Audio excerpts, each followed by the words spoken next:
So Rooster Teeth is officially dead, and I've got some words and whatnot.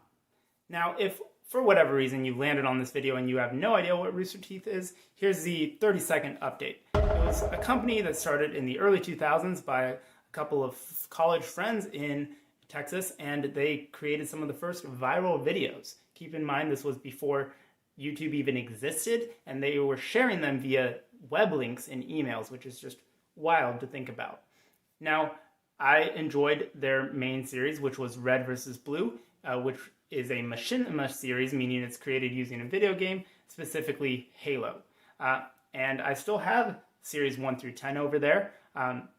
They're good, and I enjoy them. And as the company grew and grew, they added video game channels, they added a podcast, and even their own convention. And then all of a sudden, it came crashing down. So let's see what happened. Now, I know there's been 1,000,001 videos on this already, so I'm going to try and keep this about my experience and my perspective on what I saw happening within the company.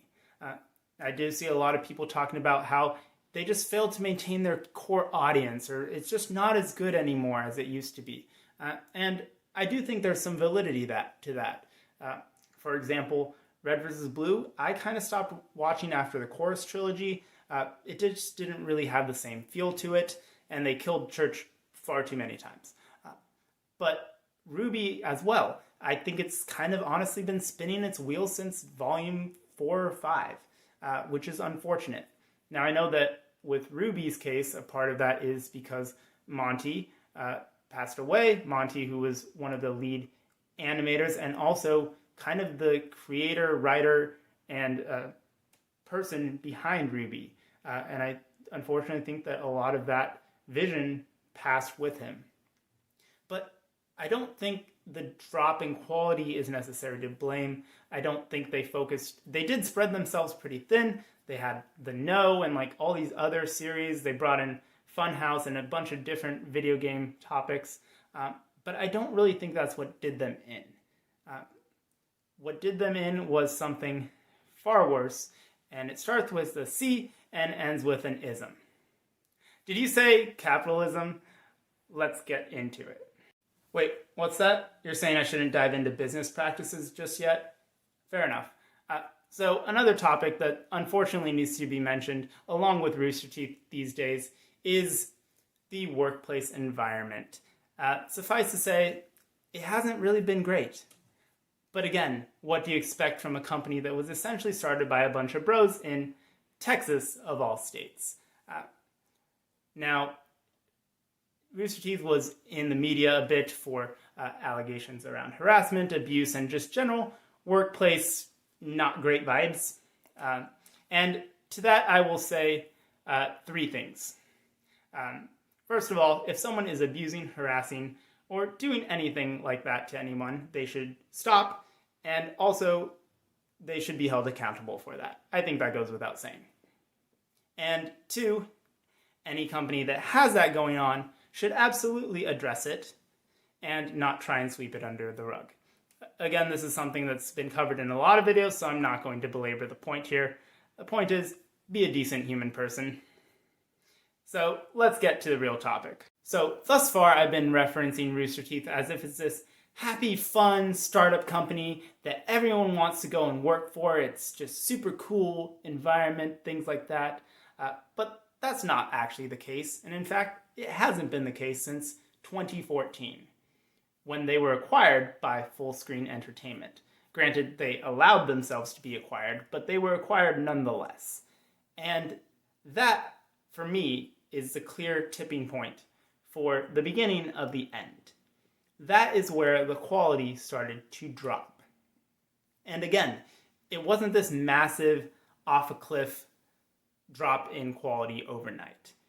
But it's that slow, gradual erosion that leads us to the place where we are now, where it's clearly far worse than it used to be. And that's all because of just the way that companies do business. Now, Fullscreen itself, later on in 2018, it kind of was acquired, merged with AT&T somehow. There's a bunch of subsidiaries for everything. But in 2018, AT&T merged with Time Warner to create an even bigger conglomerate. And of course, Fullscreen and Rooster Teeth were just thrown in that batch. And this is also around the time that we see some shakeups in the executive management of Rooster Teeth. You see people stepping down, like Matt Hullum and Bernie and stuff like that. They're stepping down to be creative consultants and other things that are not COO or CEO. And while the parent company shoves in whoever's the last MBA that walked out the door. And this is not an uncommon practice. This is business. But when you shake things up like this, it's going to cause a shift in company behavior and what their ultimate goal is.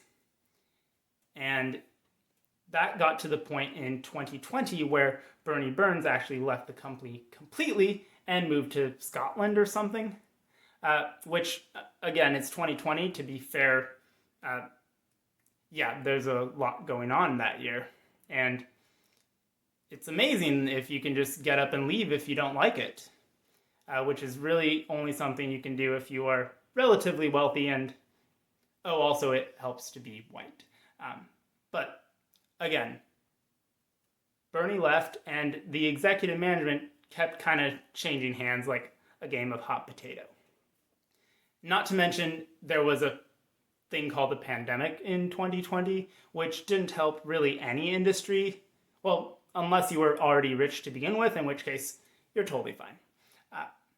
But that all culminated in 2022 when Warner Media merged with Discovery.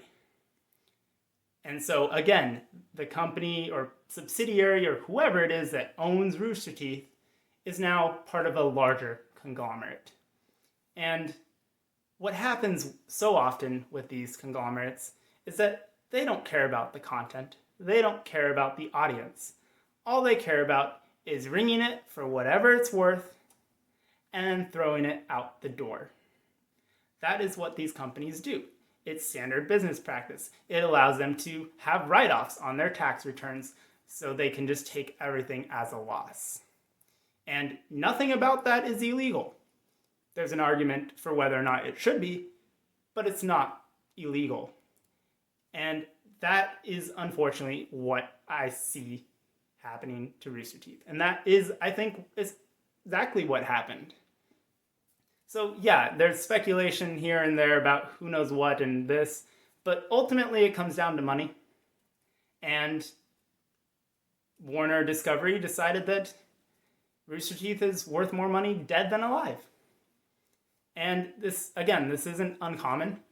If you're interested in this sort of thing, I'd invite you to look into Vivendi Games / Vivendi Universal, because you can basically see that exact thing happen with their multiple acquisitions and how they eventually got absorbed and then dissolved. It's just crazy that this is totally allowed. And so, yes, it's unfortunate. People are losing their jobs. Even though I don't follow them really in 2024, these are still people, and they hopefully probably don't agree with all the bad stuff that went on in the company or all the stuff that management is doing just to make a quick buck. But that, I think, is ultimately what did Rooster Teeth in, and that's the end. Hope to see you in another video. Take care. Bye. So far, I've been talking about Rooster Teeth as if it's this happy, family-friendly,